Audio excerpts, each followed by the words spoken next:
All right, welcome back. In this quick video, we're just going to go over a few myths that we may believe to be true when it comes to athletic scholarships. Now, a lot of this, you're going to be like, what? And a lot of it, you're going to be like, okay, that makes sense. So to start off, we're going to go into myth number one.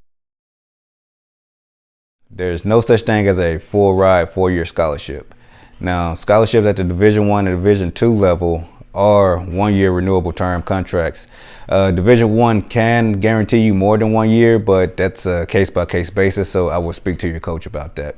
I've seen people at schools 1 year and go on the next. And the thing is, coaches and schools don't want to pay for someone to attend that school and pay for their education if they're not going to be producing. So that's the reason you can't, that's the reason they don't have 4-year full ride scholarships anymore.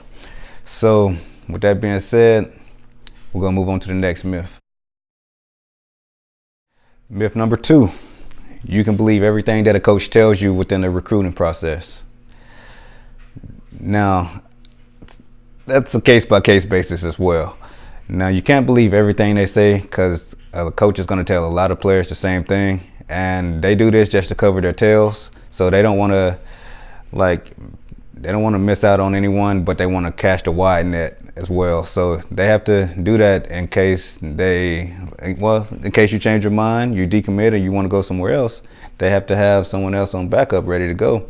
So that's why I would say not to believe everything they say, but I would make sure to ask them a bunch of questions so you can get a feel for them, and we'll go over what questions to ask a little bit later. Myth number 3, my grades won't matter as long as I'm performing well on the field. As much as I wish that was true, it's definitely not true anymore. I think there was some proposition back in the 80s, maybe late 80s, early 90s. I think it was Proposition 6 or 46, something like that. It made it to where you had to have a minimum of a 2.3 GPA to be eligible to play at the next level. So as long as you're performing on the field, that's great. But at the same time, you have to perform in the classroom. I've seen coaches, I've been at games where I've been behind coaches and I see them marking guys off by GPA just because they won't be able to get them eligible, and they don't want to waste time recruiting someone that they can't play. So that's myth number 3. Your grades do matter. So take that for what it's worth. All right, myth number 4. As long as my kid is good, or as long as I'm good enough, coaches will find me. That is completely false.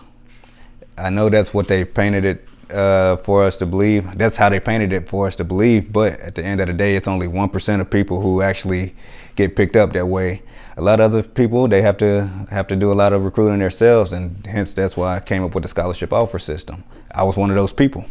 So coaches have a very tight budget, and they can't go out and see everybody that they need to see. And that's why they rely on athletes and parents to reach out to them so that they can get a better feel on who's out there and what's out there that they could use. So coaches can only get around to see a certain amount. So you doing this and going through the system will help them out, make their job easier, and provide more exposure for yourself. Myth number 5, it's okay to wait till my senior year to get started. As much as that's true in a lot of cases, you really want to get started ASAP. When I say ASAP, you want to get started your freshman year. Now, seniors, if you're watching this, there's still hope.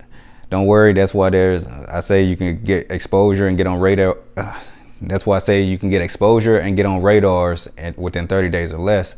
But you do have to do some work up front. And that's why it's easier to start early. So the core courses is something they look at from your freshman year all the way up to your senior year. So that's why the process takes a little bit. And there's eligibility centers, there's camps and combines and stuff that you might have to attend. And it's just a whole big ordeal. And I would say the sooner you get started, the better. But it's never too late to start. Trust me. I was one of those guys who figured this stuff out his senior year. So this is something that you can really learn from me, learn from my mistake, and don't wait. The recruiting process would have been a lot easier if I would have started early on. But hey, you don't know until you know. All right, myth number 6. All scholarships are created equal. I wish. No, it depends. You have a few scholarships that are created equal as far as your full rides. Most of your full rides are going to be on the Division I level with men's basketball, men's football, well, just football, women's basketball, golf, women's golf, and women's tennis are the only full ride scholarships that are available at the D1 level. Everything else is either split up or they give you merit scholarships or anything like that. You do Division III, they don't really offer any scholarships, so they try to make it to where you have your merit-based scholarships, your academic scholarships, and a little bit of financial aid all bundled in together. That way you don't pay for school, which is great, but at the same time they don't offer full ride scholarships, so you may end up paying a little bit out of pocket. So with that being said, everything else, those 4 or 5 sports that I talked about earlier, they are your head count sports, and everything else will be called your equivalency sports. Excuse me. Your equivalency sports are everything that are not those other sports, sports who aren't quite as established. And with those sports, they go into breaking down the scholarship. So you may get room and board, you may get tuition, you may get a mix of both, but they try to make it to where you won't be out of pocket as much. So myth number 7, my coach will help me get a scholarship. Now, this is true for certain athletes. I wasn't one of them, and a lot of people that I help aren't those type of athletes that, while they may not have coaches who have connections or know much about the recruiting process, a lot of coaches, they're overworked and underpaid, so that would just be adding more work to their workload, which a lot of coaches don't really look forward to. But if a coach is at like a pipeline type school where they just push people out, it's not really hard for them to recommend you to somewhere else. But if you're coming from a school where you kind of feel like you're on your own or you don't have the help that you need, then I was right there with you, because this myth right here is the main reason for this course. I was a guy who only played 5 games my senior year, which you probably know by now. So after that, I was hurt. Came back from injury, and I talked to my coach. I was like, "Hey, coach, I really feel like I can play at the next level. I'm looking forward to going to college and play. Can you help me get a scholarship?"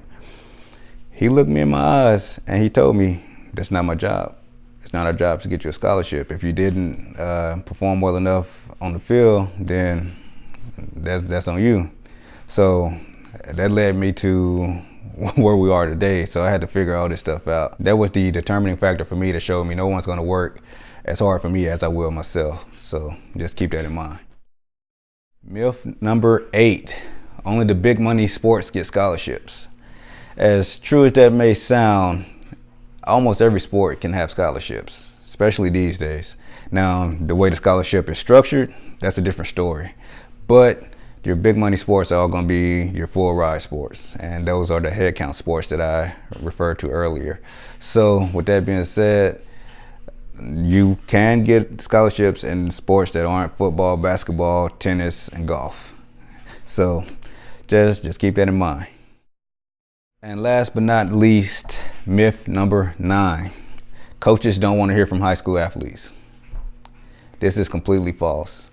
From my experience and what I learned going through this process is that coaches would rather hear from the athlete themselves, because that's who they're going to be building their relationship with. So once you reach out to a coach, they're going to be elated because it's like, all right, this is a real person. This is someone who's actually interested in our program. Let me see what they have to say.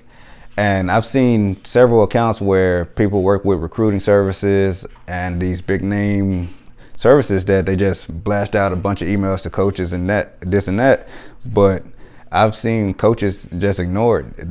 They don't know who it is. It's some faceless email. So they look forward to hearing from the athletes themselves, because that starts the relationship off. That lets them build rapport, lets them get a feel for you. It's not just don't get me wrong, those services do work sometimes for some people. I don't know, I didn't use it, but it definitely can be done without that service, and coaches would love to hear from you and your parents, because that's who they're going to build their relationship with over the next 4 years. All right, so we covered the myths about scholarships that we probably believe, some we probably didn't, but I just wanted to cover that so we can get it out the way, so you know, and we can move on comfortable and get this thing rolling. Let's start.